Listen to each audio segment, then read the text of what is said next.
விஜய் அவர்கள் ஏன் இன்னும் வாயவே திறக்கல? பாஜக முதலமைச்சர்கள் கூட இல்ல இதை செய்ய முடியாது, இந்த திட்டத்தை ஏத்துக்க முடியாதுன்னு வாயை திறந்து மோடி அரசுக்கு எதிராக பேசிட்டாங்க.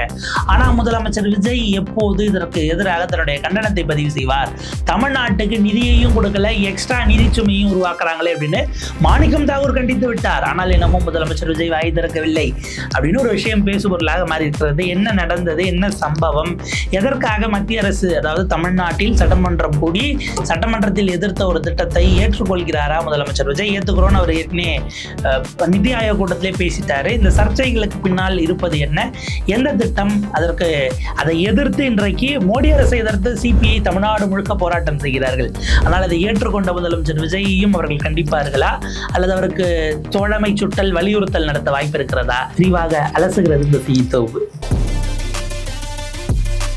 த ஹிந்துல ரிப்போர்ட் ஆயிருக்கக்கூடிய ஒரு செய்தியை பார்க்குறோம். 2 BJP led states question wage burden under VBG Ramji.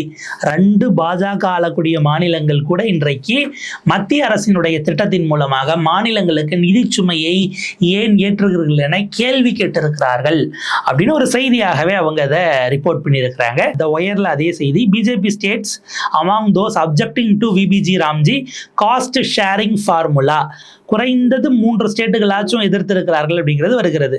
2 பாஜக முதலமைச்சர்கள் பாஜக அரசை நோக்கி இது சரியில்லை, இதை நீங்க மாற்றணும்னு கொஸ்டின்ஸ், கேள்வி எழுப்பக்கூடிய இடத்திற்கு போயிருக்கிறார்கள்.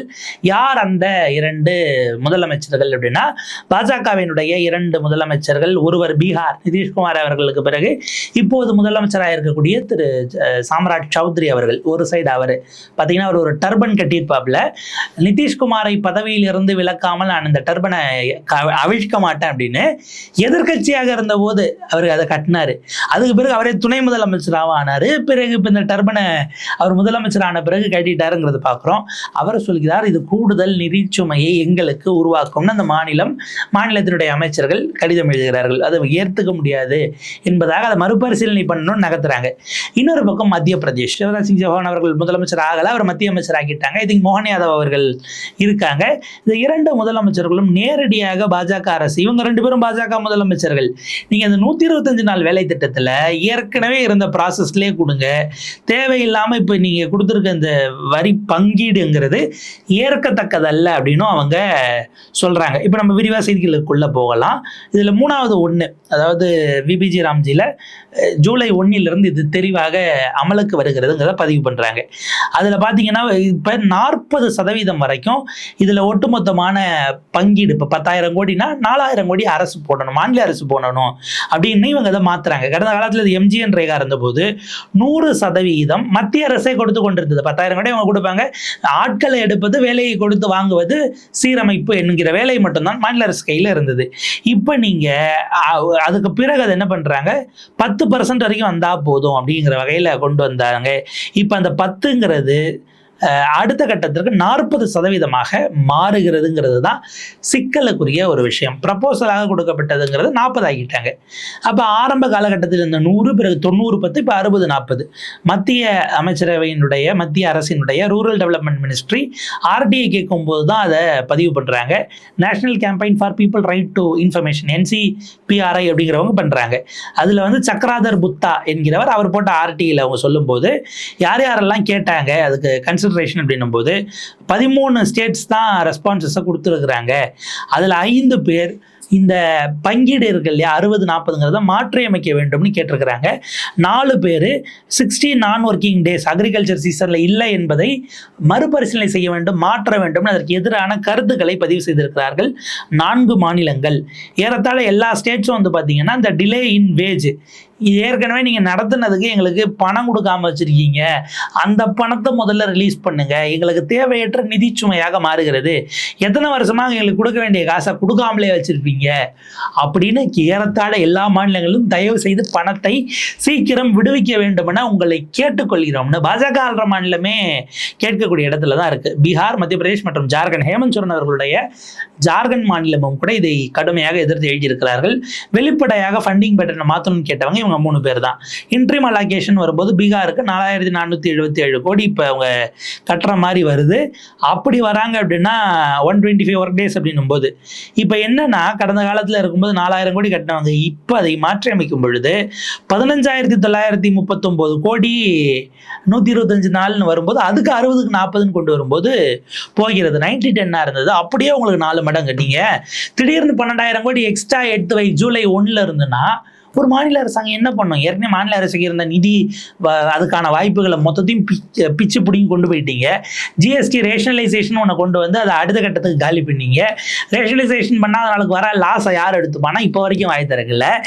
இதை மறுபடியும் கொண்டு வரும்போது இப்படியான விஷயத்துக்கு வர்றதுங்கிறது தான் அவங்களுக்கு பெரும் நிதி சுமையாகி உடனடியாக நீங்கள் இப்படி கொடுக்காதீங்க அப்படிங்கிற இடத்துக்கு பீகாரினுடைய என்டிஏ அரசாங்கம் இதற்கு முன்பாக நிதிஷ் இருந்தபோது, இப்போதும் அது என்டிஏ தான். ஆனால் பாஜக முதலமைச்சர் தலைமையிலான என்டிஏ. நிதிஷ் இருந்தபோது அவங்க கட்சி, அதாவது ஜேடியூவின் தலைமையிலான என்டிஏ, இப்போ பாஜக தலைமையிலான என்டிஏ அனுப்பிடுது. மத்திய பிரதேஷ் இதை விட பயங்கரம். அவங்களுக்கு வந்து பார்த்தீங்கன்னா 43 நாட்களுக்கு 4168 கோடி இருக்குது. அதை வச்சு 43 நாள் வேலைக்கு தான் சம்பளம் கொடுக்க முடியும். அதில் ஏறத்தாழ 3 ஒரு பங்கு தான். இது 125 நாள் அப்படின்னா 20,000 கோடி அவர்களுக்கு தேவைப்படுகிறது. 20,037 கோடி தேவைப்படுது. ஜார்க்கண்டும் 40% அப்படின்னா இப்போ அதுக்கு 1084 கோடியாக கொடுக்குறவங்க 41 நாளைக்கு தான் அது பயன்படும். மீதி 9,000 கோடி அவங்களுக்கு கூடுதலாக தேவைப்படுகிறது அப்படிங்கிறத பார்க்குறோம். அப்போ இதுவே ஏறத்தாழ இப்போ 1800 11,000 கோடி ஓவராலாக வரக்கூடியதாக மாறுகிறது. ஐ மீன் ரெண்டும் சேர்த்தா. அப்போ இந்த இடங்கள் வரும்போது பீகார், மத்திய பிரதேஷ் இது ரெண்டும் பிஜேபி ரூல்டு ஸ்டேட்ஸ். ஆனால் ஜார்க்கண்டை பொறுத்த வரைக்கும் அவங்க வந்து இந்த 40% வரக்கூடாதுங்கிறத வெளிப்படையாகவே அறிவித்திருக்கிறார்கள்ங்கிறத பார்க்குறோம்.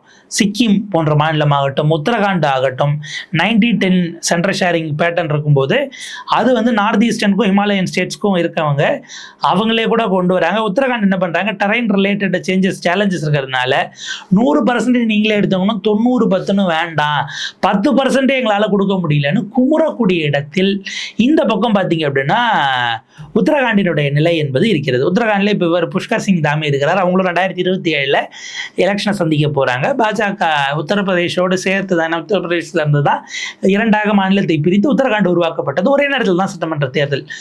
உங்களுக்கு பீகார், ஜார்க்கண்ட் பீகார் இதை கலைச்சதுனால அது ஒரு சிக்கலாச்சுன்னு வச்சுக்கோங்களேன். கலைச்சு கவர்னர் ஆட்சிக்கு போனதுனால பீகாரும் ஜார்க்கண்டும் ஒரே நேரத்தில் தேர்தலுக்கு வரல.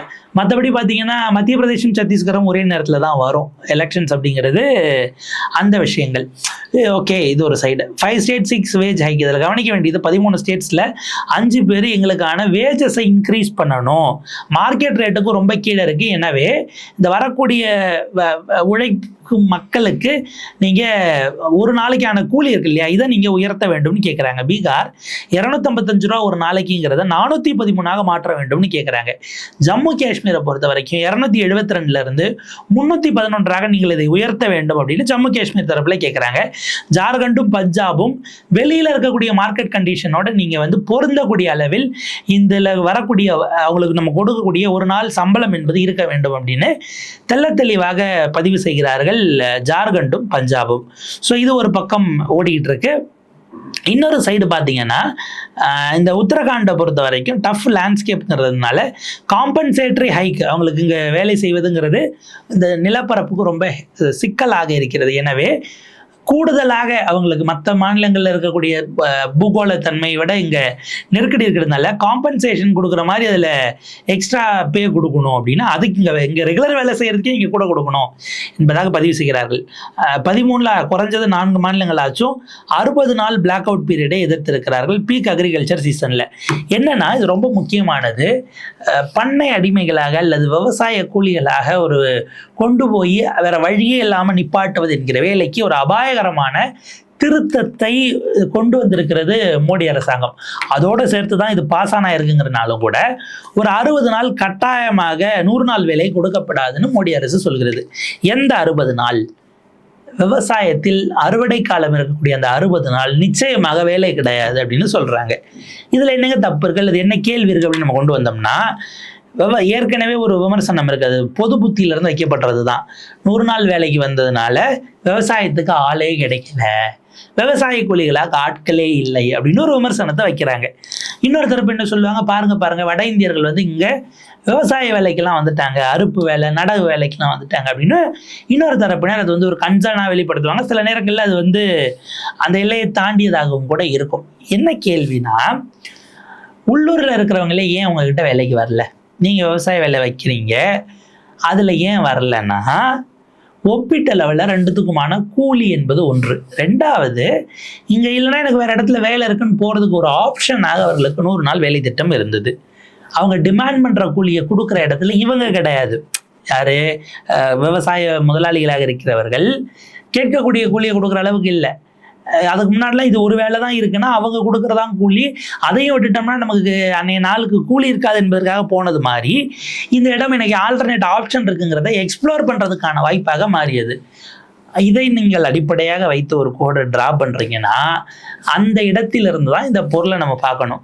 இப்போ என்ன பண்ணுறாங்க, விவசாயிகளுக்கு ஆதரவாக நடத்துவதை போல் நினைத்து கொண்டு விவசாய முதலாளிகளுக்கு ஆதரவாக அந்த 60 நாள் அறுவடை காலத்தில் உங்களுக்கு 100 நாள் வேலை இல்லைன்னா வேற வழியே இல்லை, உங்களுக்கு தொழில் வேணும், கையில் காசு வேணும்னா நீங்கள் வேலைக்கு போகணுன்னா இந்த விவசாய கூலியாகத்தான் நீங்கள் போக வேண்டும், அவங்க சொல்கிற ரேட்டுக்கு போகணும்.